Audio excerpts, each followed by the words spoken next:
Жасыл шатырлы үйдің егесі Жүсіп ұзын бойлы, кең иықты, келбетті кісі. Жасы 70-ті алқымдап қалған ол ешқашан жар құшпаған, бала сүймеген. Осындай өзі сұлу жүзді, өзі әнші, сері кісінің неге өмір бойы үйленбей келе жатқанын үлкен кісілер болмаса, жастар жағы біле бермейтін. Інісінің бір қызын кішкентайынан бауырына басып өсірді.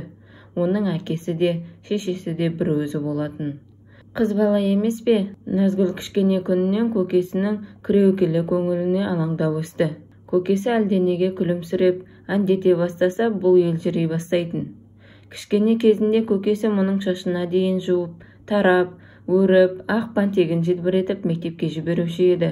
Ол кездері көп қыздың қолы жете бермейтін, аппақ колготкеге дейін аудан орталығынан әкеп беретін. Назгүл кішкентай болса да, өз шешесі мен көкесін жиі салыстыратын. Бір нәрсе сұрай қалса, дұрыстап жауап беруді де білмейтін. Мінезі шәлкестеу, шешесі мұны таяқтай жөнелетін. Салдыр салмақ анасы қайнағасының үйі тұрмақ, өз үйінде дұрыстап жинай алмайтын еді. Есіктен төрге дейін шашылып жататын өз үйінен көрі, Назгүл көкесінің үйін артық көреді. Көкесінің үйі қашанда таптаза.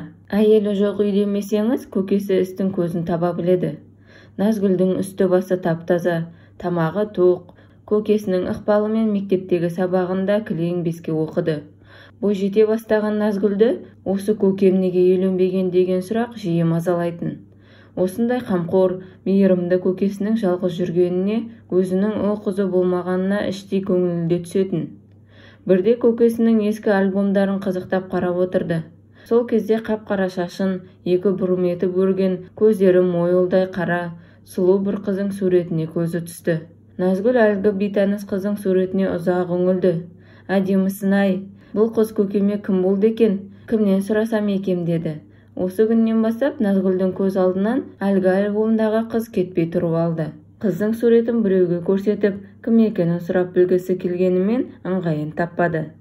Арада 2 күн өтті. 3-ші күні кешкі тамақтан соң Назгүл ескі альбомды тағы да қарағансып отырды да, көке, мына қыз кім? Өзі сондай сұлу екен деп сұрады. Көкесі суретке жалт қарап, өңі біртүрлі болып, жай ғана ауылдас қарындасым Айғаным ғой, жас кезде естелікке берген болатын деді. Назгүл бұдан ары қазбалап сұрауға батпады. Алайда қыз жүрегі әлде бір құпияны сезгендей болып, Айғанымның суретіне тағы бір қарады да альбомды жапты. Ертеңіне сурет жайлы бекер сұраппын ғой, көкеме қиын болды деп қатты өкінді. Себебі сол күні көкесі таңға дейін ұйықтай алмай төмбекшіп, күрсініп шықты. Жүсіп сол түні таңға дейін көзілген жоқ. Қызы Айғанымның суретін көрсеткеннен ақ жүрегінің түбіне пәлен жыл қатып қалған шері лықсып кеп тамағына тығылды. Жап-жас Назгүлге не айта аласың? Бұрындары жастау кезінде іштегі қайғы шерін әнмен сыртқа шығаратын. Жалғыз өзі отырып домбырамен халық әнін шырқағанда қосыла алмай арманда қалған ғашығы сол баяғы жас күніндегідей көз алдына келетін. Аяғын еркелей басып, сыңғырлай күліп, қолаң шашының ұшынан ұстап өзіне наздана қарап тұратын Айғанымның бейнесі де ән аяқтала бере зым-зия жоғалатын. Ғұмырында тек соны сүйіпті. Бір сол жан үшін 20-дан енді асқан шағында азап тартыпты. Өкініш өзегін өртегенімен жастық шағы қайта келмейді. Қайта оралса әкесі мен анасының сөзіне құлақ асып, ал деген бар шынын алып, ол қыз сүйіп отырар ма еді? Адамның тағдыры анасының құрсағында жатқаннан ақ жазылып қойса, мұның әйелсіз ұрпақ сүймей өтуі пешенесіне жазылғанды. Құдай басқа салды, бұл көнді. Көнбеске басқа қайда барады? Талай рет елден жыраққа, көз көрмес, құлақ естімес жаққа кетіп қалғысы келген. Жүрегі құрғыр Айғанымды қимайтын. Оның аман саулығын біліп, сырттай болса да көргісі келеді де жүреді. Оның үстіне інісі де жалғыз қалдырғысы келмейді. Анасы қайтқала үлкен үйдің берекесі кеткендей болды. Үй уақытылы жиналмай, бір апталап жуылмай үйіліп жатады. Бейшара анасы осы келіннің жаман қылықтарын жасырып келген екен-ау. Қалай дүниеден көшті, келіннің де арты ашылды. Анасы барда үйінен қонақ арылмайтын еді. 40-нан кейін-ақ келіннің қабағына қарағандар келуді де сирете бастады. Енесі барда қайнаға деп сыйлағансып жүретін келіні келе-келе бар өнерін шығара бастады. Бір кесе кеспе көженің өзін төгіп шашып зорға беретін болды. Кей күндері тамақ істемей бөрсіп жата қалады. Ондай күндері інісі екеуі қазан көтеріп, балаларды тамақтандырып, төсектеріне жатқызатын. Әйелінің жаман қылықтарына төзбеген күні інісі оны сабапты алушы еді. Жүсіп араға түсіп жүріп екеуін айыратын. Інісін сабырға шақырып, шыдамды болсайшы, әйеліңде ақыл болса, анамыз бардан ақ елге сыйлы келіндердің қатарына қосылар еді ғой. Сен мұны ұрып жеңе алмайсың. 4 балаңның анасы ғой, сабыр сақта. Құдай мен сияқты жалғыз қалғаннан сақтасын. Енді балаларың үшін бәріне көз жұмып қарауың керек. Осылайша інісіне кешірімді бол деуші еді. Інісіне ақыл айтқанымен соқа басының сыйып жүргені тек анасының арқасы екен. Қабағы кіржиіп, ашуланса балаларын таяқтың астына алатын келінмен алыстан сыйласпаса болмайтынын анық түсінген соң бөлек шыққасы келді. Әке-шешесі көзі тірісі кезінде үлкен үйдің жанынан шағын үй көтеріп, төбесін жаптырып қойып еді. Басқа шифр табылмай, сол үйдің шатыры жасыл шифрмен жабылған еді. Көп өтпей-ақ сол ерекше үйдің иесі Жүсіп атанды. Бөлек шығарында інісі мен келініне сендерден бір-ақ тілегім бар. Менің атыма Назгүлді жаздырып беріңдер. Өзім әпелеп өсіремін. Алла берсе оқытамын. Өзім қолымнан ұзатамын. Туғалы өзім қарап келемін ғой деді. Аға, сіз не десеңіз сол болады. Назгүл сіздің қызыңыз. Алайда жалғыз өзіңіз ол үйде не істейсіз? Әлде үйленбек ойыңыз бар ма деді інісі. Інісінің соңғы сөзін естігенде Жүсіп ашудан қып-қызыл болып кетті. Сенің несің дұрыс па? Маған кім тиеді? Әлде ағаңды кекетіп мұқатып тұрсың ба? Басқа білмесе де, менің жайымды жалғыз бауырым сен білуші едің ғой. Жақып үндемей төмен қарады. Ағасын қатты ренжітіп алғанына өлердей өкініп қалды. Жазылмаған жарасын тырнап жіберді ағасының.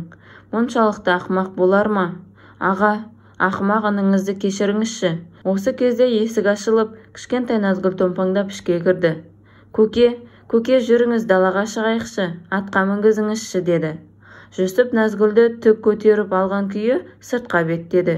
Інісіне бұрылып та қарамады. Сол күні ол өзімен бірге Назгүлдің бар киімін, кейбір аса қажетті заттарды алды да бөлек шығып кетті. Екі үйдің ортасын тек ағаш шарбақ бөліп тұр. Назгүл екі үйдің еркесі екі ортада ойнап жүреді. Бірақ көкемнің қызымын деп Жүсіптің жүрегін жібітіп, одан бір елі ажырамайтын болды.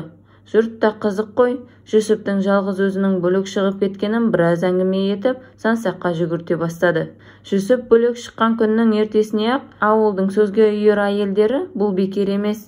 Оңаша үйге жалғыз еркек не істемек? Оның тамағын кім істейді? Кірін кім жуады? Күйеуі қайтыс болған жібекпен байланысы бар-ау. Анау күні атарбасымен оның үйіне шөп әкеп бергенін біреулер көріпті. Енді жібек те Жүсіптің үйін тазалап, тамағын істеп тұратын шығар деп сырттай томпышты. Осылайша біраз уақытқа дейін аңдығандары Жүсіптің үйі болды. Тіпті бір нәрсе сұрағансып үйіне кіріп шығатындары да болды. Ертесіне-ақ Жүсіптің үйі туралы әңгіме ауыл ішіне желдей тарады. Ойбай, несін айтасыңдар? Жүсіптің үйіне Гүлсім барса тамақты өзі істеп жатыр екен. Үйінің іші тап-таза дейді. Ыдыс аяғына дейін жалтырап тұр дейді. Әйелі жоқ үйге мүлдем ұқсамайтын көрінеді. Соған қарағанда оның үйіне түнде біреу келіп, жинап, кірін жуып береді-ау. Әлде баяғы ғашығы ма екен? Кім білсін? Сол үшін жастай қор болып жалғыз қалған жоқ па? Бәлкім аяп кеткесін көмектесіп жүрген болар. Бұл әңгімелер көп өтпей Жүсіптің де құлағына жеткен. Естіп күлгенде қойған. Кімнің аузына қақпақ боласың? Үсті басын таптаза ұстауды, үй жинауды бала кезінен біледі емес пе? Үйдің үлкені болғаннан соң анасына көмектесіп, тірліктің бар жағын алып жүруші еді. Інісі екеуі үйдің, даланың жұмысы демей-ақ атқара беретін. Қарындасы жастай шетінеп кеткен соң інісі екеуі қалды. Үйде қыз да болған жоқ. Әкесі мен шешесі ала жазда егіннің басында қауын қарбыз егеді. Үйге қарауды Жүсіпке тапсыратын. Сонда бәріне үлгеруші еді. Сабағында жақсы оқып, мал жанға да қарап, ата-анасын қуантып жүретін. Мектепті бітірген соң әскерге кетті. Әскерде жүргенде сүйген қыздарынан хат алып жататын құрдастарына қатты қызығатын. Өзі әскерге дейін ешкімге ғашық та болмапты. Тек көршінің кекілді қызын сырттай ұнатып жүруші еді. Әскерден келген соң көңілімді білдіремін деп армандайтын. Бір күні інісінен хат алып, әлгі көрші қыздың көрші ауылға күйеуге шығып кеткенін оқып, көп күндер мұңайып жүргені бар. 2 жыл 2 күндей болмай өтіп, ауылға сымға тартқандай таралып келгенде класстас қыздары танымай қалып еді өзін. Өзі сымбатты, өзі әнші Жүсіп кімге көз салып, жүрек сөзін айтар екен деп іштей бәрі дәмеленетін. Жүсіп Айғаныммен ойда жоқта танысты. Бірде ауыл шетіндегі тоғайға барып, атын тұсап жіберіп, көк майса құраққа 2 қолын жайып жіберіп, шалқасынан түсіп, сәулем-ай деп бар даусымен әндетіп жатқан.